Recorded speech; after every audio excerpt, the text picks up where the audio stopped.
먼저 그 뉴스를 잠시 보도록 하겠습니다. 광야 뉴스를 보고 난 다음에 말씀을 전하도록 하겠습니다.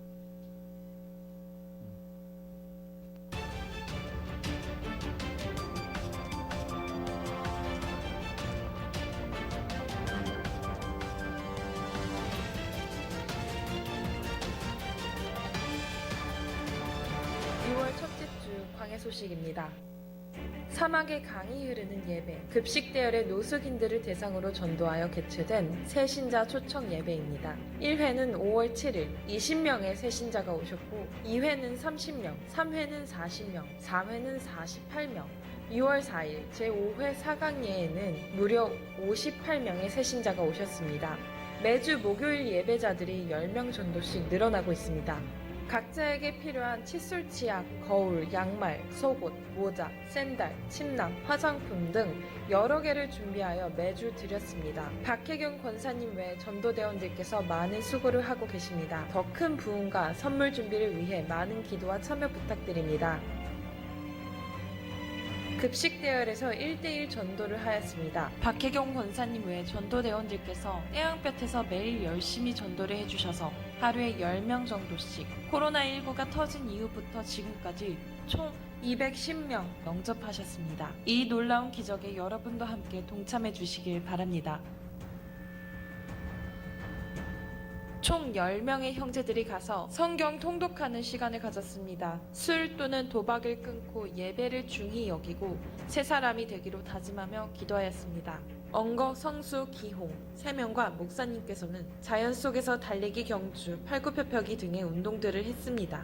몸이 건강해야 정신이 건강하고 건강한 몸과 마음을 가져야 건강한 영적 생활을 하게 된다는 운동의 필요성을 강조하셨습니다. 옷 입은 채 배설을 하고 그 상태로 돌아다녀서 반경 5m까지는 악취로 마비시키는 김옥은 형제님. 지금까지 목사님께서 단독으로 씻겨주기를 10번째 해왔지만 아직도 스스로 씻지를 않습니다. 씻는 것 자체를 두려워하며 씻으러 가자고 하면 도망가기 바쁜 옥은 형제님을 목사님께서는 끝까지 샤워실로 데려갔습니다. 샤워실에 들어가기까지도 문틀을 잡고 온 힘을 다해 버텼고 도망가기 전에 얼른 물을 뿌려 다 적게 만들었습니다. 이렇게 해서 씻겨주면 기분이 좋아져서 벌렁 누워 뒹굴었습니다.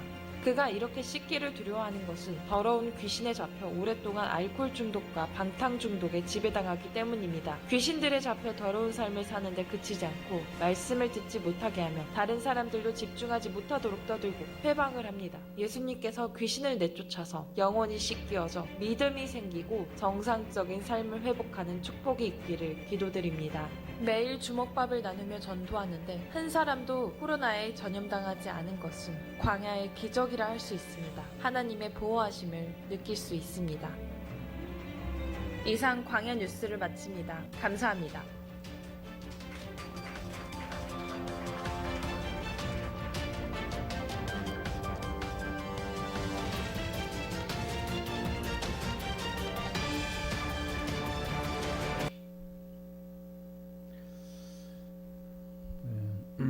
오늘 또 복된 주일에 우리 하나님의 크신 은혜와 능력이 우리 모두에게 임하시기를 바랍니다.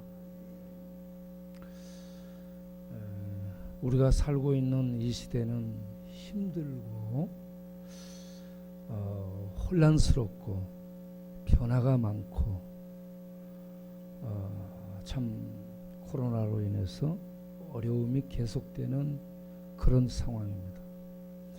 저는 코로나 이 사태 재앙을 코로나 정국이라고 말하고 싶습니다. 코로나가 통치하는 코로나 정국 시대, 코로나 통치 시대를 우리가 살고 있는데, 코로나 통치 시대에 만날 수 없게 하고 마주볼 수 없게 하고 방문할 수 없게 하고 또 예배도 드리기 여러모로 제약을 받아야 되고 성경 공부하는 것도 교회 모임도 여러모로 제재를 받아야 되는 이러한 상황에 있습니다. 그런데 돌아다니면서 보면 술집들은 밤늦게까지 아무런 제약을 받지 않고 마주 앉아서 술 마시고 있습니다. 술집에서는 이게 마주보고 술 마시고 있어도 괜찮하지 않은가 싶어요. 왜냐하면 알코올로 전부 소독하니까. 그래서 그런지 술집에서 뭐 이런 코로나 뭐 걸렸다 이런 것은 없잖아요. 그런데 무슨 콜센터라든지 무슨 이런 데서는 그런 문제가 생기죠. 그런데 저번에 이태원에 그 클럽에서 그 안에서 술 마시고 춤추고 하는 그곳에서 이 코로나가 또 많이 번지게 됐다라고 얘기를 하고 있죠. 그러면 거기는 술 마시고 그렇게 한 게 효과가 없었다는 얘기인데 우리 동네에는 효과가 있는 것 같아요. 우리 동네에는 알코올로 소독하는 사람들 한 사람도 지금 코로나에 걸린 사람이 없잖아요. 우리 동네에도 효과가 있고 술집들도 효과가 있고 그런데 이태원의 게이클럽 거기에서는 술들이 효과가 없었다. 그래서 그곳에서는 이게 발생했다. 좀 다르지 않은가라는 생각을 해봤습니다. 이런 어려운 시기를 살면서 매일 주먹밥으로 전도를 하고 주먹밥 나누며 또 전도팀이 찬양하고 전도하고 식당에서는 이 음식을 만들고 봉사팀들은 또 이걸 나눠서 나오셔서 봉사하고 나눠주고 이런 모든 수고가 이렇게 합력하여서 하나님의 귀한 역사를 만들고 있는 줄로 믿습니다. 어느 것 하나 귀중하지 않은 게 없습니다. 모든 일이 다 귀합니다. 그래서 우리 교회 모든 부서에서 일하고 모든 활동에 참여하는 분들 한 분 한 분이 알코올로 소독을 안 할지라도 손만 알코올로 소독하는데 속을 알코올로 소독 안 할지라도 하나님의 생수와 하나님의 진리 빛이 들어와서 건강을 유지하는 하나님의 축복이 계속되기를 바랍니다. 그렇게 해서 이런 어려운 시대에 우리가 하나님의 일을 계속 힘있게 감당이 되는 교회 사역이 이루어질 수 있기를 바랍니다. 이 시대를 보면서 생각나는 말씀이 오늘 읽은 본문 말씀입니다. 누가복음 17장에 있는 이 말씀과 마태복음 16장에 있는 이 말씀을 연결해서 생각이 들었습니다.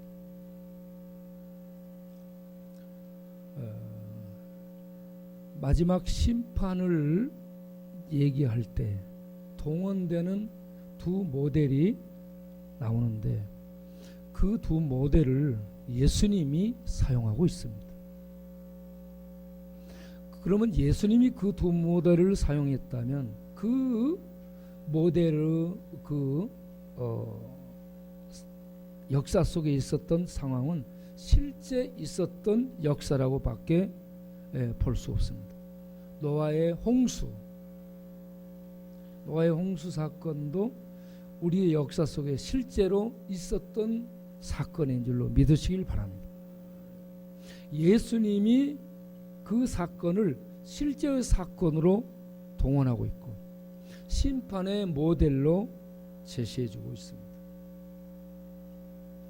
그리고 또 후대의 사람 롯, 아브라함의 조카 롯, 소돔성에 살고 있던 그 아브라함의 조카 롯을 동원해서 그 소돔성이 하나님에 의해서 불과 유황으로 심판받은 그 심판을 모델로 도입해서 종말에 있게 될 심판에 대한 예로서 제시를 해 주고 있습니다.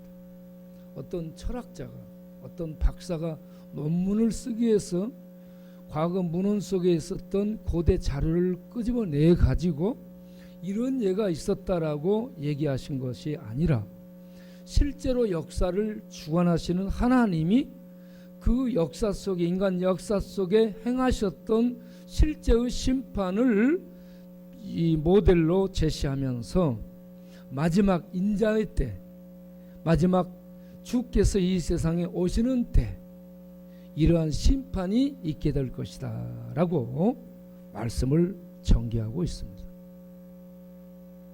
자, 그런데 오늘 이렇게 그 말씀을 본문을 읽어보게 되면 노아의 때 사람들과 롯의 때 사람들과 오늘날의 사람들과의 공통점이 있습니다.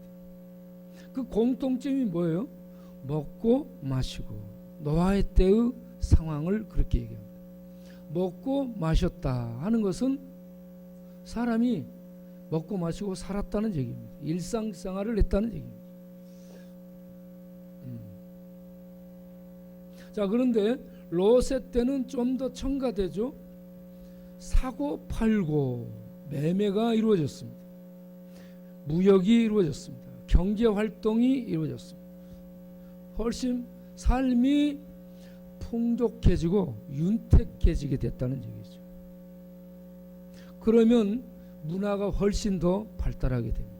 경제가 발달하고 풍족해집니다. 문화가 융성해지게 되죠. 그리고 뭔가 막 심었습니다. 가꿨다는 얘기죠. 그리고 집을 지었더라. 집 짓고 팔았습니다.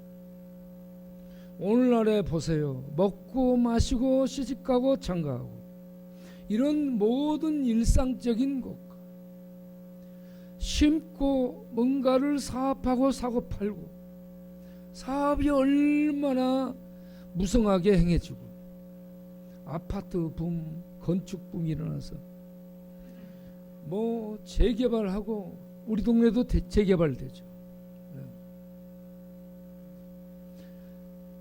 가옥에 가옥을 연하여 이 짓는다. 아파트에 대해서 이렇게 표현하고 있죠. 예. 계속해서 집들을 건축합니다. 예. 그렇게 해서 사고 팔고 먹고 마시고 시집가고 장가가고 이 일상적인 삶을 살게 되는 것이죠.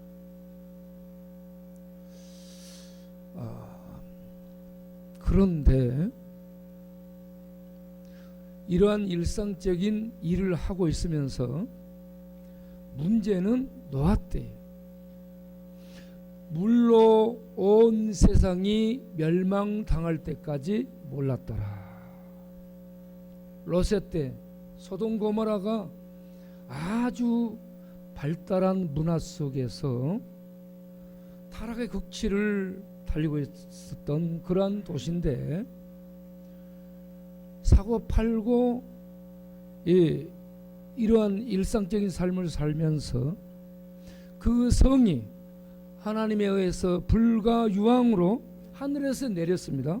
하나님이 심판했다는 얘기예요. 하나님이 심판하기까지 그곳에 있던 사람들이 몰랐더라 하는 얘기입니다. 오늘날에도 사람들이 하나님에 대해 말씀하면 거부 반응을 일으킵니다. 모른다는 얘기입니다. 자, 그런데 앞뒤에 인자의 날, 또 인자가 왔을 때 이러한 심판이 있게 될 것이다. 사람들은 그런데 모르고 있을 것이다. 그러다가 심판을 받을 것이다. 이렇게 얘기를 하고 있습니다. 그러면 인자가 올 때 어느 지역에 옵니까? 어떤 곳으로 옵니까? 라고 묻습니다.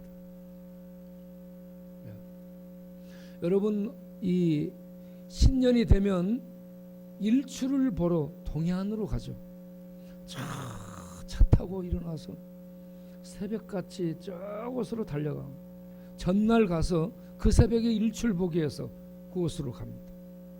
그러니까 이런 것처럼 예수님이 오시는 것이 어디 감난산입니까? 아니면은 설악산입니까? 아니면은 백두산입니까? 어디로 가야 볼 수 있습니까?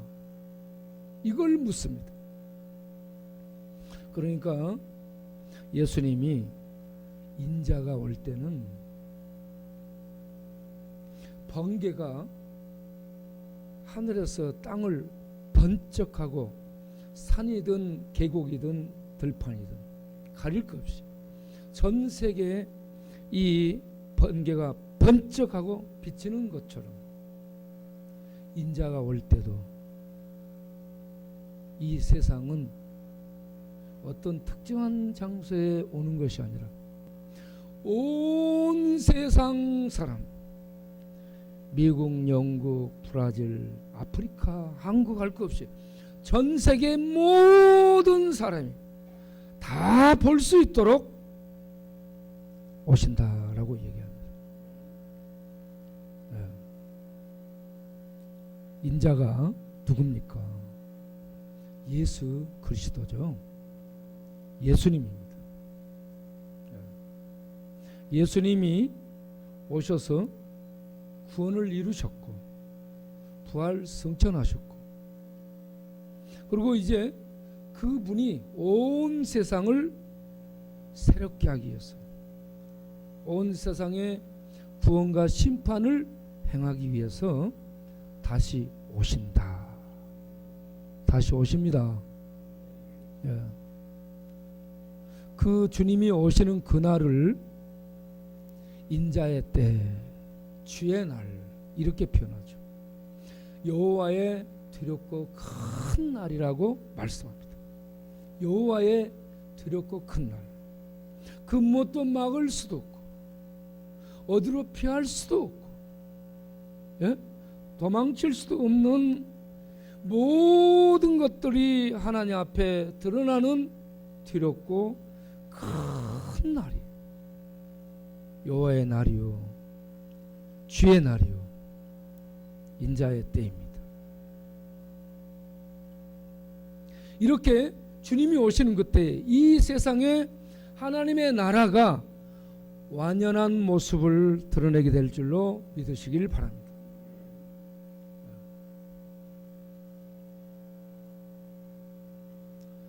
그런데 제자들에게 예수님께서 그 앞부분에서 이런 하나님의 나라에 대해서 얘기를 하고 있습니다. 하나님의 나라가 어떤 이 모습으로 임하는 것입니까? 17장 20절을 보면 바리새인들이 하나님 나라가 어느 때 임합니까? 하나님의 나라는 어떤 모습입니까? 하면서 질문을 하죠. 그러니까 예수님이 하나님의 나라는 우리 눈으로 볼 수 있도록 임하는 나라가 아니다. 마지막에 주님이 이 땅에 오실 때 그 하나님의 나라는 모습을 완전히 드러내지만 지금 이 시대는 하나님의 나라는 볼 수 있게 임하는 것이 아니고 또 사람들이 여기 있다 저기 있다 하는 이런 형태로 임하는 것이 아니고 예수 믿는 사람들 안에 너희 심령 안에 영적으로 임한다라고 말씀합니다. 사람들은 나라 하게 되면 장소, 국민, 통치하는 어떤 권세 이런 것들이 있어야 될 것으로 생각하죠. 그런데 하나님의 나라의 특징은 지금 하나님의 통치를 받아 영적으로 그 심령 안에 성령을 보내서 하나님의 임재 안에서 천국을 누리도록 하는 영적인 이 모습으로 임하고 있다는 얘기입니다. 눈에 볼 수 있는 외형적 나라의 형태로 보여지는 게 아니라는 얘기입니다. 예수님은 하나님의 나라를 이 세상에 가지고 오셨죠. 예수님이 오셔서 첫 마디 하시는 말씀이 뭐였어요? 처음에 회개하라, 천국이 가까이 왔느니라 했죠. 이 회개하라, 천국이 가까이 왔느니라 이 말씀을 세례 요한이 앞에서 먼저 했습니다. 그래서 세례 요한의 때부터 세례 요한이 외친 그 말씀 가운데 천국이 가까이 왔고요, 천국을 가지고 예수님이 말씀대로 오셨고요, 그리고 천국의 모습을 예수님의 사역을 통해 보여줍니다. 문둥병자가 깨끗해졌어요. 천국의 모습입니다. 소경이 눈을 떴어요. 천국의 모습입니다. 병든 자들이 치료를 받았어요. 천국의 모습입니다. 귀신 들린 자들이 치료를 받았어요. 천국의 모습입니다. 죽은 자가 살아났어요. 천국의 모습입니다. 생명의 모습들이 회복으로 왕의 생명의 통치, 천국의 통치를 통해서 예수님이 왕이시죠. 왕의 통치를 통해서 여기저기에 회복된 모습들로 하나님의 나라가, 천국이 보여졌습니다. 그러니까 예수님이 오셔 활동하는 그 안에 하나님의 나라가 함께 나타나고 있다는 얘기죠. 이렇게 하나님의 나라를 가지고 오신 예수님이 십자가를 통해서 이 세상을 지배하고 있는 흉악한 세력, 죄와 죽음을 죽이시고 죄와 죽음으로 통치하는 마귀의 권세를 파괴하시고 이 세상의 어둠의 세력을 완전히 제거합니다. 그리고 예수를 믿는 자 안에 하나님의 나라의 통치를 성령의 역사 속에 가져오게 되시고, 그래서 믿는 자 안에 하나님이 임하심으로 하나님의 나라의 통치, 생명의 통치, 진리의 통치가 이루어지게 되는 것이죠. 그런 하나님의 통치 안에 들어가 하나님의 나라를 경험하고 사는 자들은 이 땅의 지배자, 죄와 죽음의 세력과 마귀의 통치권을 벗어나서 마귀의 통치하는 이 영역인 이 어둠의 땅에 있지만 실제는 하나님의 생명 안에 들어가서 하늘에 있는 자요, 하나님의 생명의 통치를 받고 있는 놀라운 축복 속에 있는 하나님의 자녀다 하는 말씀입니다. 그래서 예수를 믿는 자 안에 이 하나님의 생명의 통치가 시작되고, 그 하나님의 생명의 통치를 받은 심령은 하나님을 아버지로 알고 믿게 되고 그 나라를 소망 중에 바라보면서 말씀의 빛의 인도를 받아 믿음으로 살아가는, 세상의 원리를 따라 살아가는 것이 아니라 하나님의 말씀을 따라 믿음으로 살아가는 새로운 삶의 원리 속에 들어가서 살게 되는 것이죠. 그렇기 때문에 이 세상에 있을지라도 세상 사람들 먹고 마시고 시집가고 장가가고 사업하고 이 세상이 전부인 것처럼 사는 이 세상 사람들과는 완전히 질이 다른 새로운 생명의 세계를 바라보면서 그 생명의 나라의 원리를 따라서 새로운 삶을 살아가게 되는 것이죠. 그래서 이 땅에는 두 종족이 있습니다. 하나님의 백성과 이 땅에 있는 죄와 죽음과 그 어둠의 통치를 받으며 사는 이 사단의 백성들, 이 두 부류의 종족이 이 세상에 있다고 볼 수 있습니다. 그런데 이 세상의 특징이 악하고 음란한 세대라라고 예수님이 표현을 해주고 있습니다. 이 악하고 음란한 세대라 하는 말을 할 때에 그 대상이 누구냐? 마태복음 16장 1절부터 보게 되면 바리새인들과 사두개인들입니다. 바리새인이 누구예요? 바리새인 속에는 서기관들이 있습니다. 바리새인들은 율법학자요, 그 율법을 삶 속에 적용하고 가르치는 유대 사회를 존속시키는 중산층이고 유대 사회를 유지하는 유지들입니다.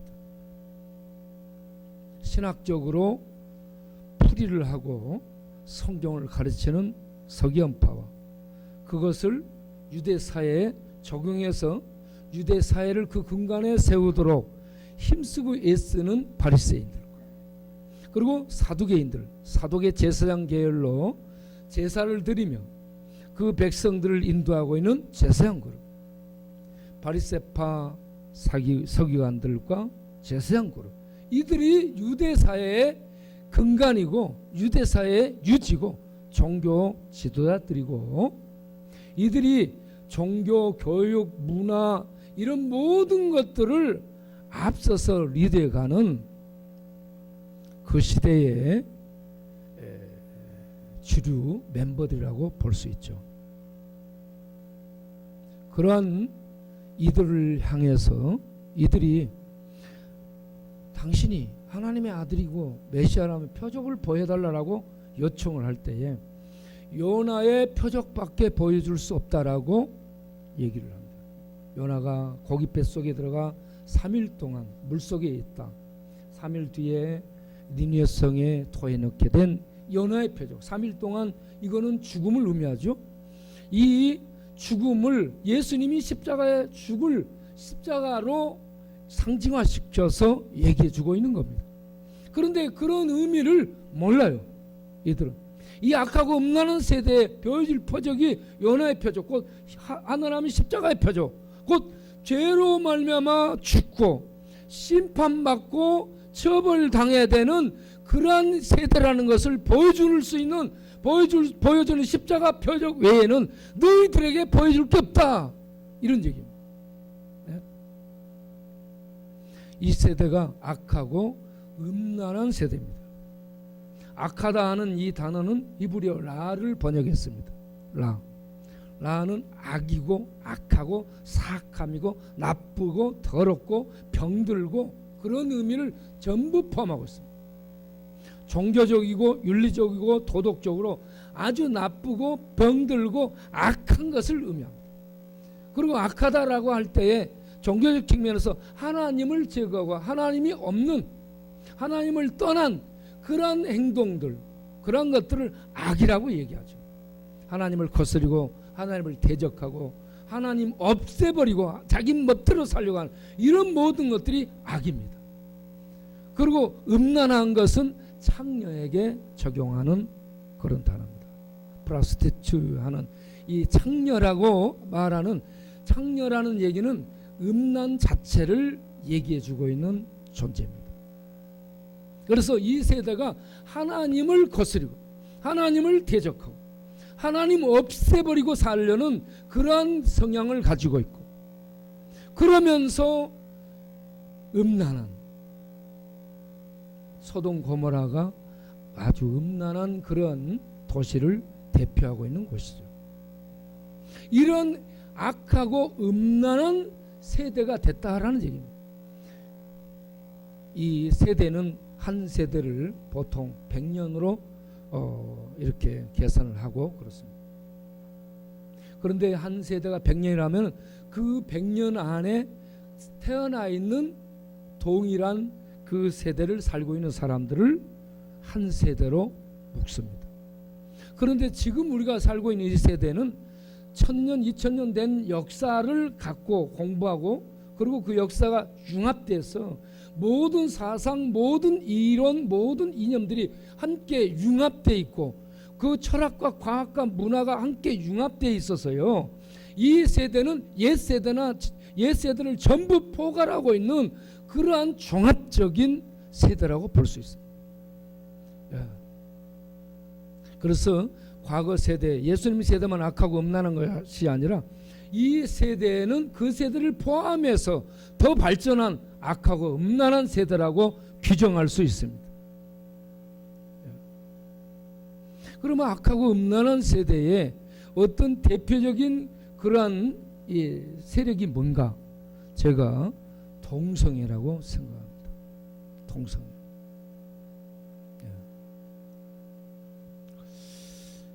동성애를 소돔에서부터 있었던 것으로 성경은 밝혀주고 있는데, 이 동성애자들이 제가 이렇게 공부하면서 살펴보니까 가장 무서운 나라고요, 가장 무서운 세력입니다.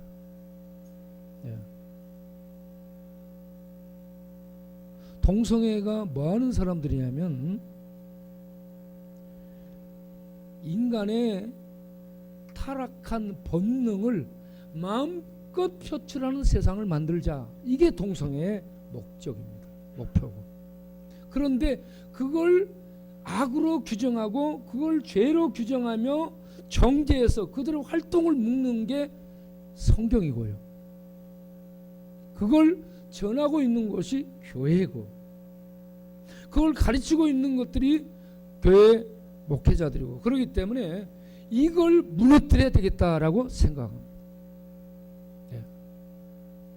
그래서 이 동성애가요, 이렇게 보니까 제일 먼저 네덜란드를 동성애 국가로 만듭니다. 유럽의 네덜란드가 무너집니다. 네덜란드가 어떤 곳입니까? 개혁주의 신앙이 꼽히고 개혁주의 신학자 목회자가 대통령이 돼서 그 나라를 다스리고 그 나라를 이끌어갔던 미국이 청교도 문화 속에서 세워져 던들이 서갔던 것처럼 그 개혁 신학의 꽃이 핀 것이 네덜란드인데, 그것이 제일 먼저 동성애의 국가가 됐습니다. 그리고 유럽의 차근차근 스페인, 프랑스, 독일, 이탈리아 다 무너지고 영국 무너지고, 그런 다음에 미국이 무너지게 되죠. 미국이 대통령들이 성경에 손을 얹고 선서하고 학교 내에서 계명을 가르치고 그렇게 했던 좀 청교도적인 그 기반 위에 세워진 나라가 미국인데, 그 미국이 동성애에 무너졌습니다. 어떻게 무너졌을까 살펴보니까 미국의 이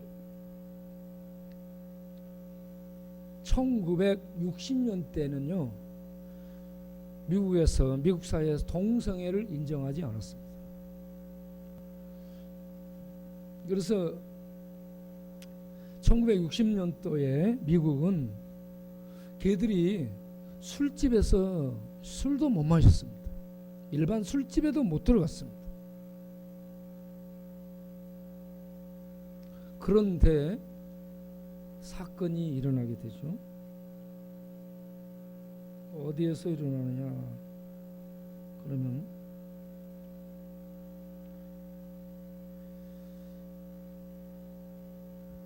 마피아가 운영하는 그리니치 빌리지의 스톤월 주점에서 사건이 일어납니다.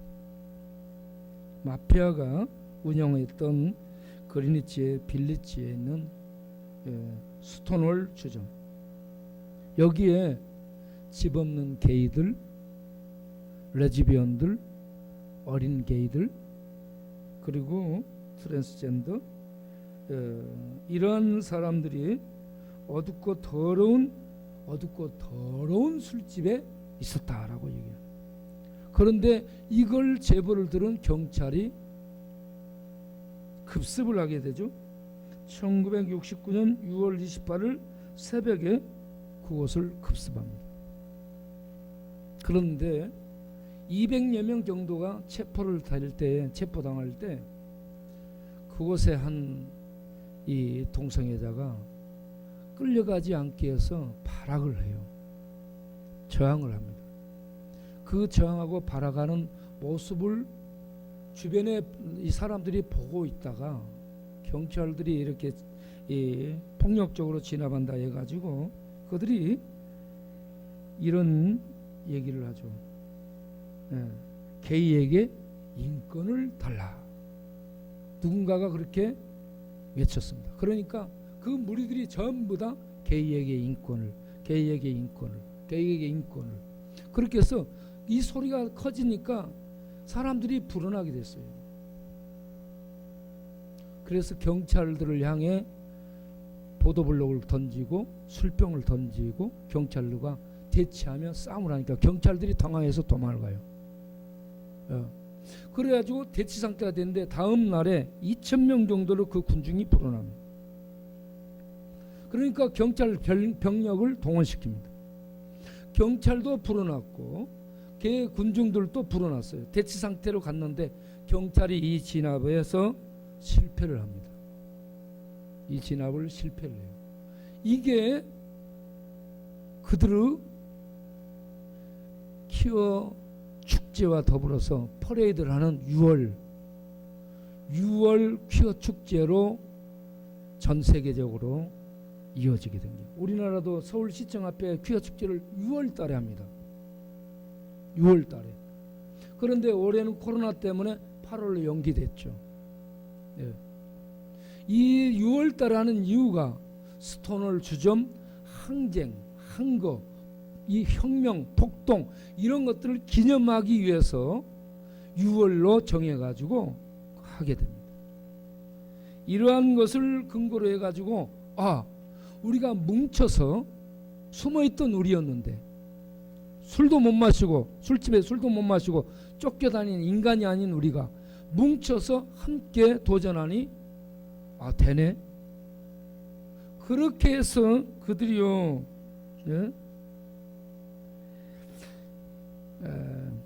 베트남 민족 해방 전선을 구축해서 전쟁을 치른 것처럼 게이 해방 전선을 구축해서 도전하자 해 가지고 계속 6월 그 스톤홀 주점 사건을 기념하면서 세력을 모으고 한 겁니다. 그렇게 해서 그들이 미국에 세 가지를 겨냥을 했죠. 하나는 의학계, 하나는 법조계, 하나는 신학계. 이 세 가지를 공격을 해서 의학계는 3년 만에 그들을 의학 그 APA 그 의학협회의 목록에서 동성애자들은 뇌 이상, 정신 이상자니 치료를 받아야 되는 대상이라는 목록을 삭제하게 됩니다. 정상인으로 삭제를 해요. 3년 만에. 그리고 그때부터 50년 가까이 법정 투쟁을 합니다. 법정 주마다 이런저런 법정 투쟁을 하는데 거의 패소해요. 그들이 거의 패소를 하는데 그들이 단념을 안 하고 계속해서 또 계속 법정 투쟁을 벌인 결과 법원이 손을 들고 그렇게 해서 50년 만에 2015년 6월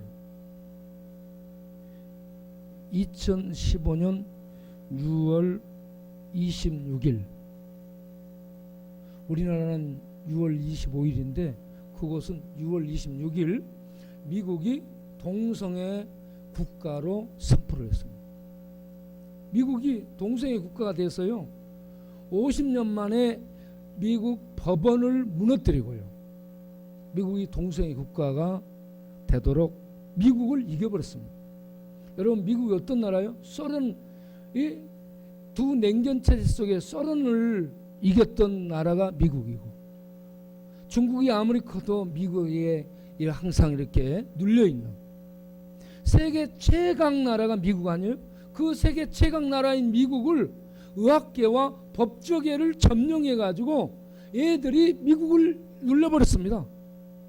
미국을 이겨버린 새로운 나라가 동성애 나라예요, 여러분. 그래서 제가 이 역사를 이들의 이게 실제를 공부하다 보니까 소름이 오싹 끼쳤어요. 미국이 어떤 나라인데 미국을 이겨버렸습니다. 예? 꼼짝 못해요, 미국이. 예. 그래서 얘들이 이제 남은 것이 뭐냐? 신학계입니다. 교회를 무너뜨려야 되는데 교회는 하나로 집단화되어 있지 않거든요. 신학교가 있고 목회자들이 있고 개교회가 있고 이거 교회가 제일 어려운 거야. 그런데 교회를 무너뜨리기 위해서는 어떻게 해야 될까 생각하다 보니 첫 번째로 성경의 권위를 무너뜨리자. 그래서 성경에 대한 그들의 해석을 하게 됩니다. 왜? 세상에 대해 성경을 가지고 판단하느냐? 지금은 과학 시대야. 옛날에 이 바울 시대에 있었던 옛 고전의 그 말씀들을 가지고 현 시대의 모든 것들을 판별하려고 하는 그러한 척도로 성경을 제시하지 마라. 현 시대는 과학이 기준이어야 된다. 성경을 가지고 말하지 말아라 하고 성경의 권위를 짓밟아버립니다. 과학으로 판단해야 된다. 그래서 그들은 과학으로 얘기해야지 성경으로 얘기하면은 혐오라고 얘기를 합니다. 성경적 얘기들을 꺼내지 말라는 얘기죠. 두 번째는 뭐냐? 죄에 대한 재정의라는 겁니다. 우리가 프로이드가 말했던 성적 본능, 사람들에게 있는 리비도, 이 성적 본능적 욕망을 표현해서 동성 간의 이 성관계를 갖든 말든 왜 그것을 정죄를 하느냐? 그건 우리의 자유다. 정죄하지 마라. 그리고 우리는 성적 욕망을 본능대로 그대로 표출하는 것뿐인데 그게 왜 죄가 되느냐? 그걸 죄라고 말하지 마라. 예? 이겁니다. 성경의 죄 정의를 우리한테 적용해서 죄로 우리를 정죄하지 말라. 죄에 대한 재해석을 합니다. 성경의 죄는 우리에게 적용하지 마. 우리는 죄가 아니야. 자기 마음껏 표출하는 그걸 죄가 아니라고 얘기합니다. 그 다음에 신학계를 무너뜨리기 위해서 퀴어 신학을 만듭니다. 퀴어 신학이 뭐냐? 퀴어가 이상한 행동이거든요. 이상한, 다른 이런 거예요. 그래서 우리 이상해? 우리 이상하지. 이상해. 그래서 어쨌다는 거야? 하면서 이상한 행동들 아무 데서나 이렇게 못하고 다니고 또 남자와 남자와 여자와 여자가 이렇게 하는 이상한 것들을 뻔뻔하고 정당화시킬 수 있도록 하기 위해서 그들이 신학계를 공격하면서 창세기 19장에 나왔던 소돔 고모라 성의 사건, 롯의 때 그 롯의 집에 들어온 천사들을 소돔 성의 사람들이 밤중에 내놓으라, 우리가 상관하겠다라고 하죠. 상관하겠다. 이것이 성적으로 이렇게 관계를 하겠다라는 용어거든요. 그런데 그들은 그걸 어떻게 해석을 해서 내놓는가? 신학적으로 이거는 성적인 얘기가 아니고 외부에서 들어온 손님들을 대접을 잘 못한 죄지, 이거는 이 성적 죄로 그렇게 보면 안 된다 라고 얘기해요. 그러면 로마서 1장에 바울이 얘기했던 남자와 남자, 여자와 여자 이런 거역하는 것, 이걸 어떻게 해석하냐? 그거는 바울이 오늘날의 과학시대를 몰랐기 때문에 그렇게 했던 것이다. 바울을 거들먹거리지 말라는 얘기예요. 그때 당시에 몇몇 사람들의 성적 일탈을 이렇게 과장시켜서 확대해가지고 전체적으로 해석했는데 그렇게 하면 안 된다. 몇몇 사람들에 해당되는 것이지 우리 전체에 해당되는 것은 아니다. 이렇게 신학적으로요 자기들 나름대로 해석을 해서 내놓습니다. 그래 가지고 점점 신학계의 정통신학계에 혼란을 가져오고 그 정통신학을 흐려버리고 있고요. 그렇게 해서 사람들이 그런 신학들을 이렇게 접하게 되면서 이렇게도 생각할 수 있나? 이런 생각들을 갖게 하면서 신학이 흐려지게 만들므로 교회가 흐려지게 만들고 말씀이 흐려져서 이 뭐 완전 혼탕밥이 되도록 만들어버리는, 그래서 교회를 무너뜨리고 교회가 죄라고 공격하는 이런 말을 못하게 하자 이겁니다. 그리고 이걸 법적으로 내놓으면서 그들은 혁명과 해방을 목적으로 해서요, 이 자기네들 공격하게 되는 교회의 근간이 가정이라는 얘기죠. 남자와 여자로 구성된 이 가정이 무너져야 되기 때문에 이걸 무너뜨리기 위해서 마르크스 계급 투쟁설을 가지고 들어. 마르크스 계급 투쟁설이 뭐예요? 이 사회의 자본주의 체제는 무너져야 되는데 자본주의를 체제를 보호해 주는 가장 핵심 메커니즘이 가정이고, 그 가정을 이렇게 보호해 주는 큰 메커니즘이 국가 정부고, 그렇기 때문에 이 가정과 국가가 무너져야 되는데 그걸 무너뜨리려면 교회가 무너져야 된다. 그래서 교회가 가장 맹 공격의 타깃이 되는데, 교회를 무너뜨리는 이걸 마르크스의 해방, 투쟁 이런 것들을 가지고 와서 그들은 투쟁을 끝없이 하는 무서운 세력으로 동성의 나라를 형성해서 세계를 진군하면서 먹고 있는데, 그런데 그들이 투쟁이다, 혁명이다, 해방이라는 단어를 쓰지 않고 인권이라는 단어를 쓰고 있습니다. 여러분, 그걸 알아야 돼요. 인권이라는 말이 하나님 없는 하나님의 통제와 하나님의 질서를 받지 않고 인간이 자기 마음껏 자기 타락한 본능을 표출하는 그런 권리를 유지하고 그런 세상을 만들자, 이걸 인권의 세계예요. 인권이 노예들의 인권 짓밟힌 그 인권을 얘기하거나 흑인 피부 색깔이 다른 사람들의 존중을 위한 인권을 말하지 않고요, 타락한 죄를 마음껏 표출하는 인간 본능의 그 시대를 열 수 있는 인간의 권리, 곧 하나님의 신권 통제를 벗어난 인간의 통제 아래서 마음껏 인간의 타락함을 표출하는 세상을 만들자, 이게 인권이에요. 인권으로 둔갑한 거예요. 지금 인권이라는 용어가 얼마나 좋습니까? 그런데 그 인권을 그렇게 둔갑시켜서 이걸 가지고 인권위원회, 법조계, 헌법, 입법부 계속해서 인권 하니까 그 의미를 모르는 사람들은 많네, 좋네. 왜 이걸 교회가 거부해? 이런 식으로 교회를 이상하게 보는 거죠.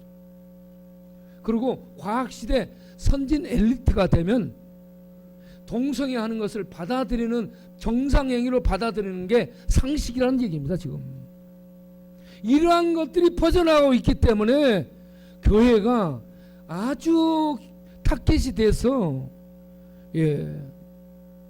교회는 말도 꺼내지 마라 이겁니다. 교회가 얘기하면 이 동성애는 무조건 정죄를 받기 때문에 그들이 이걸 못하게 해서 뭐라고 하는지 아세요? 혐오라는 단어를 씁니다.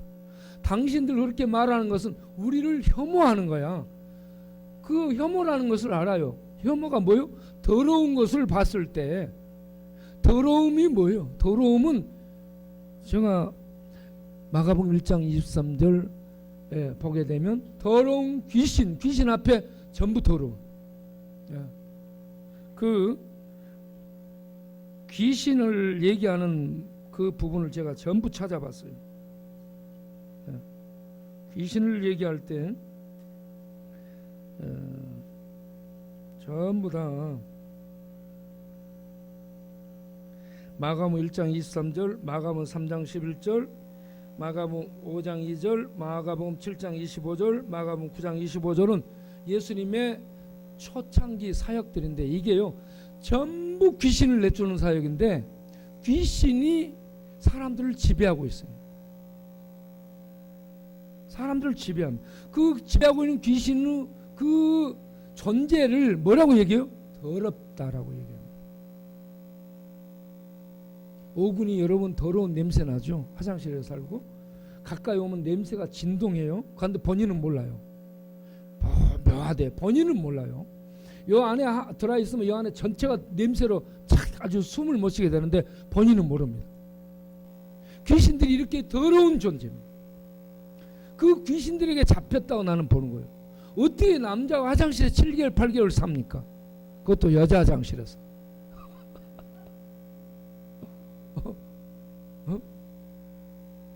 이게 미쳤거든요. 미친 거예요. 사실은 제정신 정상이 아니 미쳤죠. 더럽게 살죠. 그리고 성경을 못 듣게 되죠. 동성애가요 더러운입니다. 더럽다라는 말을 보면, 더러움을 보면 뭐예요? 혐오스럽죠. 혐오스럽고 가증스럽다고 표현하죠. 동성애가 더러운 거예요. 그러니까 본인들도 본인들이 혐오라는 말 쓰지 마 그래놓고 본인들은 그걸 느껴요. 속으로 느낍니다. 예. 그렇기 때문에 그 말을 못하게 하는 거예요. 그러면 그 배후에 그들은 문화 속에서 인권을 가지고 그렇게 자기네들의 나라를 만들어 그걸 만고 하려고 하는데 그 내면에 활동하는 것이 뭘까? 그 프로이드가 말했던 리비도, 성욕의 만급 표출, 그거는 뭐냐 그러면 죄의 본능의 표출입니다. 사실은 죄의 본능의 표출입니다. 죄의 본능을 막는 게 하나님의 말씀이고 그걸 정한 게 하나님이거든요. 그걸 전하는 게 교회고 성경이고. 그런데 이걸 못하도록 막아버리겠다 이거죠. 혐오와 인권 그리고 성소수자를 공격하지 마라 이런 단어들을 가지고 자기네들의 세계를 만들어서 얘들이요 온 세상의 모든 다수 위에 군림하는 특별 게릴라 같은 특수부대 같은 그러한 나라로 세상을 정복해서 마르크스 그 사상을 가지고 정복해 세상을 정복해버리고 다 무너뜨려 체제를 무너뜨리고 자기들의 욕구를 본능적 타락한 죄의 욕구를 마음껏 표출할 수 있는 세계를 만들자. 이게 그들의 목표고 목적입니다. 거기에 저항하거나 걸림돌이 되는 세력은 맹공격을 합니다. 지금 어떻게 교회를 무너뜨릴까? 교회를 무너뜨릴까? 교회 얘기만 해도 성소수자 혐오 바로 신고하죠. 우리 이번에 거기 이태원 가서 잠깐 얘기했는데 걔 나와서 얘기하는 거 봤죠? 신고하겠다. 말 못하게 막겠다. 이거거든요. 지금 계기가요. 동성애자들이 특권을 행사하고 있는 그런 시대입니다. 그렇게 만들어 가고 있고요. 그래서 사람들 보편적인 사람들 다수의 사람들이 말을 못하게 되고 있고 교회도 곧 말을 못하도록 막을 겁니다. 우리나라의 인권법을 통과시켜서 말 못하게 만들기 위해서 얼마나 지금 투쟁을 하고 있는지 몰라요. 미국이 50년 동안 투쟁해서 넘어갔는데 우리나라도 투쟁을 계속 그들이 쉬지 않고 할 겁니다. 그런데 우리가 피가 죽게 할 때 그 서울시청 앞에 가가지고 집회 안 받는다고 없어지겠어요? 걔들이 웃어요. 그렇지 않겠어요? 걔들은 얼마나 대대적으로 준비해가지고 공격을 하는데 우리는 그때 모여가지고 뭐 그들하고 가서 보니까 지금요 이게 이렇게 대체해서는 안 되는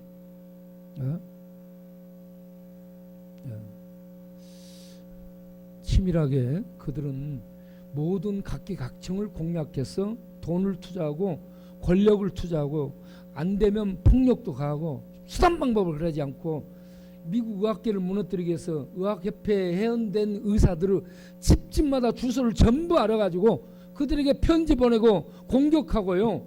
뭐 위협과 협박을 하기 때문에 1대1로 그들은 집단으로 해가지고 찾아가서 공격하고 이런저런 것으로 그 협박을 하기 때문에 다 무너지고 다 손든 겁니다.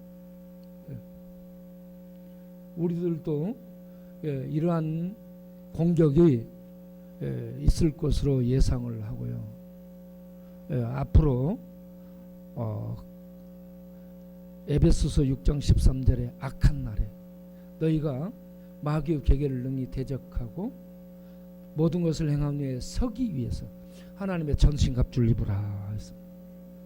우리는 하나님의 함께 하심을 믿기 바랍니다. 예수님은 죄와 죽음과 마귀를 정복한 왕이심을 믿으시기 바랍니다. 그 주님이 우리에게 주신 전신갑주를 입고 우리는 싸움의 전쟁터로 나가서 예수 믿고 그냥 예배드리고 있는 것이 아니라 싸우는 현장에 나가는 용사들이 돼야 됩니다. 예? 지금요 저는 이 동성애 세력을 큰 동성애 나라로 보고 이 나라를 계시록 13장의 짐승으로 표현하죠. 짐승입니다. 동성애 짐승이 걔들은 짐승이에요. 본능을 따라서 하는. 그래서 짐승은 출현했고요. 그 짐승의 세력들이 교회 하나님을 욕하고 성경을 짓밟고 성도를 공격해서 이깁니다. 다 무너져요. 다 무너져. 싸워도 다 무너집니다. 그렇지만 우리는 전신갑주를 입고 싸우되 기도로서 힘을 모아 연합해서 싸워 나갈 수 있도록 대열을 정비해야 될 줄로 믿습니다.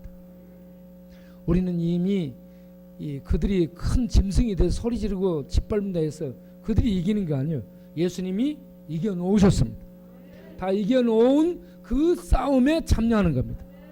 왕대인 주님이 통치하고 그 주님의 이김의 그 생명의 통치 안에 연합해서 우리들이 지금 하나님의 백성들을 구원하고 그리고 하나님의 왕적 통치를 가져오는 이 싸움을 하기 위해서 세상에 남겨져 있음을 아시고 그냥 뒤로 물러나서 다른 사람 하겠지 하지 말고 언제 죽어도 좋은 그러한 생명 안에 있음을 확신하면서 싸움을 싸우기에 전진하는, 그러나 지혜롭고 그리고 명철하고 그리고 용명을 발휘하고 그리고 연합해서 성령의 인도하심 속에서 이 싸움을 싸워나가는 하나님의 사람들로 이 약하고 음란한 시대를 살아가는 우리 모두가 되기를 바랍니다.